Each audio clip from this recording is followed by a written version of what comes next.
a wannan shiri namu wanda muke kawo muku abubuwa guda 15 wanda idan har mace ta bi su lallai za ta kasance ta riƙe mijinta gamgam a hannu. Wanda a shiri na ɗaya mun lissafo abubuwa guda 5, a shirinmu na biyu mun lissafo sauran abubuwa suma guda 5, sannan insha Allahu a wannan ma za ku ji abubuwa guda 5. In ka haɗa jimla zai baka abubuwa guda 15. Sakamakon kan mai muku bidiyo ya tsawo ya gajiyar da ku wajen kallo, zai sa muka rarraba shi don kar mu gajiyar da ku wurin kallo kuma yadda za a fi riƙe abubuwan. Wannan shi ne hikimar yin haka.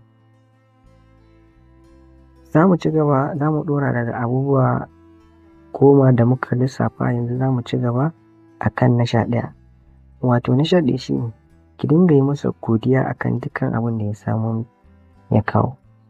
Abin da ake nufi a nan shi ne mace ta kasance tana yi wa mijinta godiya duk lokacin da ya kawo mata abu. Ta gode, ta sa albarka, kar ta raina, kar ta ce da kaza ka siyo, kar ta ce ni wallahi na gaji da kaza, kar ta faɗi wata magana ko da abin da ya kawo bai mata ba ta son shi. Kar ta sake ta faɗi wata magana wanda hakan zai fahimci ma abin zai sa ya ji ba daɗi. Ki nuna farin ciki akan duk abin da mijinki ya kawo miki. Shi a hankali zai fahimce ki, sannan kuma zai ƙara ƙaimi wajen kawo miki abin da ya wuce wannan. In har kika ɗora da wannan halin, ma'ana zai kasance mai yin godiya da faraki. Allah ka kawo wanda ya fi wannan, Allah ka saka da alkhairi, Allah ka ƙara buɗi. Kun dai san irin addu'ar da za ka wa mijinka, ma'ana kin san irin addu'ar da za ki yi mijinki, don haka da wannan lallai abu ne wanda zai sa mijinki ya so ki sosai. Sai abu na 12, ki tuna cewa mijinki ma yana da damuwa, saboda shi ma ɗan adam ne. Wata ran zai kasance cikin baƙin ciki, wata ran zai kasance cikin farin ciki.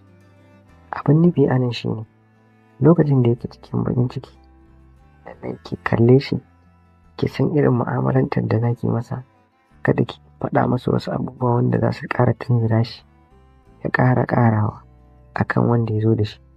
Ki masa kalamai wanda za su faranta masa rai, ko ki masa shiru zuwa wani ɗan lokaci, wanda hakan zai ba shi damar natsuwa ta zo masa, hankalinsa ya dawo jikinsa ya sauka. Daga nan ke kuma ki ƙara sauke masa wannan damuwa.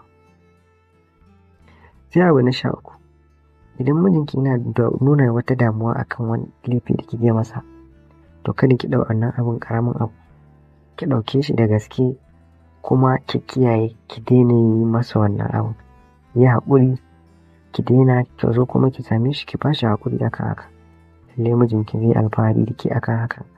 Wani matsayi za ki ƙara babba wallahi akan wannan, domin da yawa mata wannan abun yana sa mazajensu suna jin haushinsu, ko kuma suna daina nuna musu soyayya. Ma'ana shi ne ya ce ya miki kaza, ke ba ki ɗau wannan abun ma laifi ba, amma shi abun a zuciyarsa mai zafi ne.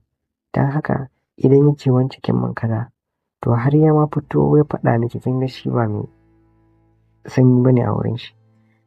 To don haka kai ki ɗau abun ƙarami, ki ɗau abun babba, ki ba shi haƙuri, ki nuna damuwarki a kai. Lallai hakan zai sa ya matuƙar son ki, ya ƙara alfahari da ki. Sannan shi abu na 14, yi dukkan abubuwan da aka lissafo tsakaninki da Allah. Yi wa'innan abubuwan tsakani da Allah, ba wai don mallake shi ki dinga sa shi kuma wasu abubuwa wanda ba na daidai ba.